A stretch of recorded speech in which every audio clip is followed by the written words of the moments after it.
সকলকে অনেক অনেক অভিনন্দন আমার ফেসবুক পেজ এবং আমার ইউটিউব চ্যানেল থেকে। আশা করি সকলে ভালো আছেন এবং সুস্থ আছেন। আমরা সকলেই ইদানিং গণভোট নিয়ে প্রচুর পরিমাণে আলোচনা সমালোচনা শুনতে পাচ্ছি।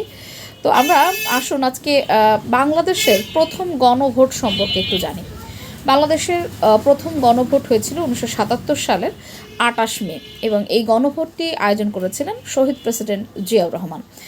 তো আমাদের একটু আমরা যদি প্রেক্ষাপট জানি, 1975 সালে যখন বাংলাদেশের রাজনৈতিক অবস্থা খুবই অস্থিতিশীল এবং আপনি একরকম বলতে পারেন যে অস্থিতিশীল, সেই মুহূর্তে যে রাষ্ট্রপতি জিয়াউর রহমানকে রাষ্ট্রের প্রধান হিসাবে সকলে মেনে নিবা কিনা বা এই রাষ্ট্রকে চালিয়ে নেওয়ার জন্য আমরা রাষ্ট্রপতি জিয়াউর রহমানকে দেশের প্রধান হিসেবে মানব কিনা, ঠিক সেই কারণে একটি গণভোট অনুষ্ঠিত হয়েছিল এবং এই ভোটে হ্যাঁ ভোট পড়েছিল 98% এবং 2% না ভোট পড়েছিল এবং এই ভোটে আপনার ভোটারের সংখ্যা ছিল 88%, অর্থাৎ ভোটারের উপস্থিতি ছিল 88%।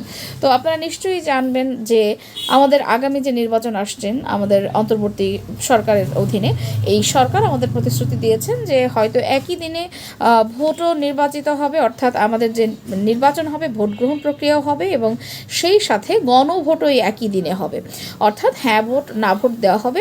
তবে এখানে আপনারা যারা চাকরির পড়াশোনা করছেন বা যারা ভর্তি পরীক্ষা দিচ্ছেন তারা একটি বিষয় জেনে রাখবেন যে যখন 1977 সালে গণভোট হয় সেখানে 3টি বিষয়কে গুরুত্ব দেওয়া হয়।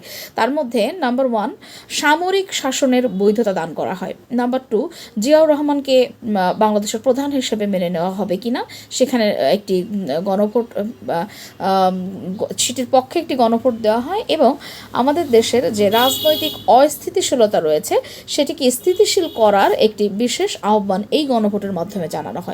তাহলে আমরা একটু জেনে নিই যে বাংলাদেশের ইতিহাসে প্রথম গণভোট এবং একমাত্র গণভোট হয় 1977 সালের 28 মে এবং বাংলাদেশে যদি এই 2026 সালে আরও একটি গণভোট অনুষ্ঠিত হয় তাহলে সেটি হবে বাংলাদেশের দ্বিতীয় গণভোট। তাহলে একটি তথ্য আমরা জানলাম যে শহীদ প্রেসিডেন্ট জিয়াউর রহমানের নেতৃত্বে 1977 সালের 28 মে বাংলাদেশের ইতিহাসে প্রথম গণভোট অনুষ্ঠিত হয়। সকলে ভালো থাকবেন, সুস্থ থাকবেন।